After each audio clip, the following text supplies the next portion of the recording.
جناب OIC کی 48ویں اجلاس میں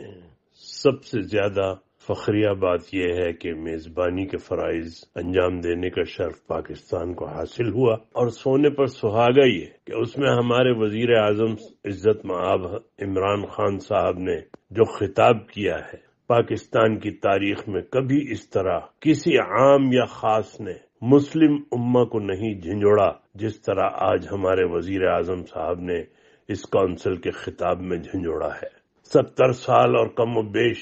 ایک صدی سے کہوں گا کہ جو مسلمان ایک صدی سے شکار بنے ہوئے تھے اور گراف مستقل نیچے ہوتا چلا جا رہا تھا، آج تمام مسائل کو اس بڑے فورم پر بیان کر کے عمران خان صاحب یہ ان کا ہی خاصہ تھا کہ جنہوں نے اس پر اعتماد طریقے سے اس کو بیان کیا۔ انہوں نے اسلام فوبیا، ناموس رسالت، انتہا پسندی، دہشت گردی اور مسلم حکمرانوں کی بے حسی پر بے باک گفتگو کی، اور کشمیر کے مسئلے پر خاص طور سے انہوں نے جو موقف کو رکھا ہے اس میں مسلمان جو سوئے ہوئے تھے آج انہیں جھنجھوڑا۔ اور اس عظیم اسلامی سپاہی نے ان حالات میں جبکہ بیرونی اور اندرونی سازشوں کا سامنا ہے، سیاسی بازیگروں کی مخالفت کے باوجود جس حوصلے اور اعتماد کے ساتھ حقائق پر زور دیا ہے وہ یقیناً قابل ستائش ہے۔ میں عمران خان صاحب کے لیے دعاگو ہوں، اللہ تعالیٰ ان کی حفاظت فرمائے اور اللہ تعالیٰ ان کو پوری مسلم امہ کا ایک رہنما اور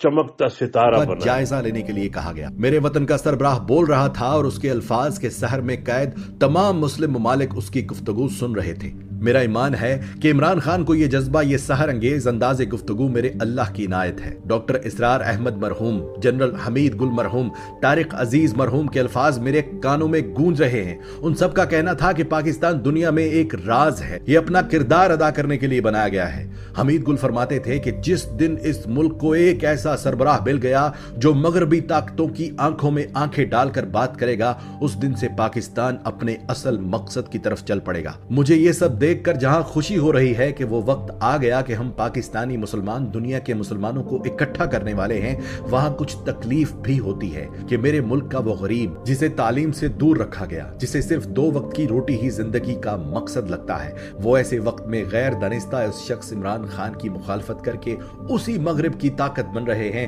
جو میرے وطن کو 75 سالوں سے کمزور کرتے آئے ہیں، کیونکہ وہ مغرب بھی پشین گوئیاں پڑ چکا ہے کہ پاکستان کن رازوں میں سے راز ہے۔ وہ ہمیں ہمیشہ اسی لیے توڑتا آیا ہے کہ ہم متحد نہ ہو سکیں، کیونکہ وہ جانتا ہے کہ جس دن ہم متحد ہو گئے اس دن سب مسلمان اکٹھا ہو جائیں گے۔ دعا ہے کہ اللہ پاک ہم سب کو اپنے ملک کا اصل مقام اور مقصد سمجھنے کی توفیق دے، ہم متحد ہو جائیں، ہم ایک پرچم تلے جمع ہو جائیں، سب صرف اور صرف پاکستانی بن جائیں۔